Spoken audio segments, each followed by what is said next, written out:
은행이 문을 닫던 날, 나는 한낮의 햇빛 아래에서 휴대폰을 붙잡고 있었다. 은행 앱은 멈췄고 잔액 조회는 끝없이 로딩 중이었다. 뉴스는 말했다. 일시적 서비스 중단입니다.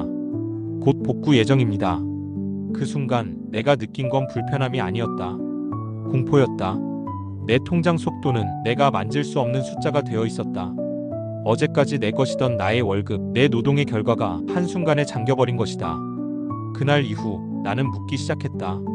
왜 내 돈인데 내가 접근할 수 없지? 나는 은행을 공부했고 국가를 공부했고 결국 돈을 공부했다. 그리고 불편한 진실을 마주했다.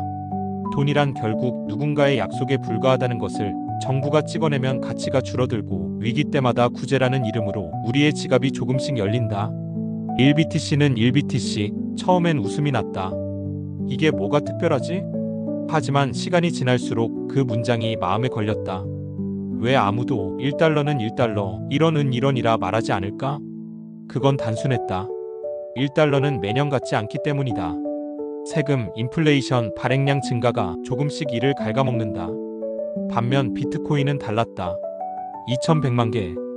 이 숫자는 바뀌지 않는다. 전 세계 수십만 개의 노드가 서로를 감시하며 그 질서를 지키고 있었다. 바꿀 수 없는 수학, 조작할 수 없는 약속. 그래서 나는 작은 실험을 했다. 월급의 극히 일부를 비트코인으로 바꿨다. 가격은 오르내렸고 나는 흥분하고 또 후회했다. 하지만 한 가지는 이상하리만큼 안정적이었다. 내 지갑 속 0.01BTC는 여전히 0.01BTC였다. 그 수량은 어떤 은행의 버튼 하나로도 줄거나 사라지지 않았다. 몇 년이 흐른 어느 저녁, 나는 아이와 함께 앉아 있었다. 작은 지갑 앱을 보여주며 말했다.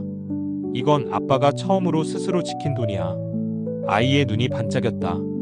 은행도 없고 아빠만 아는 비밀 문장이 열쇠야.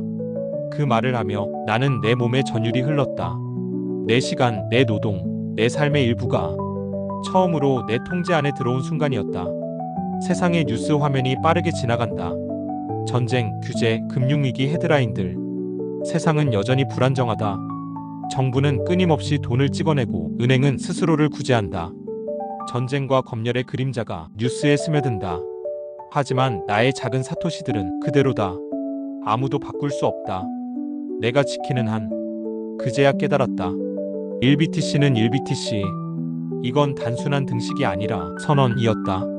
내가 내 돈의 발행자이며 내 시간의 주인이라는 선언. 언젠가 아이가 물을 것이다. 아빠, 왜 이걸 샀어? 나는 이렇게 말할 것이다.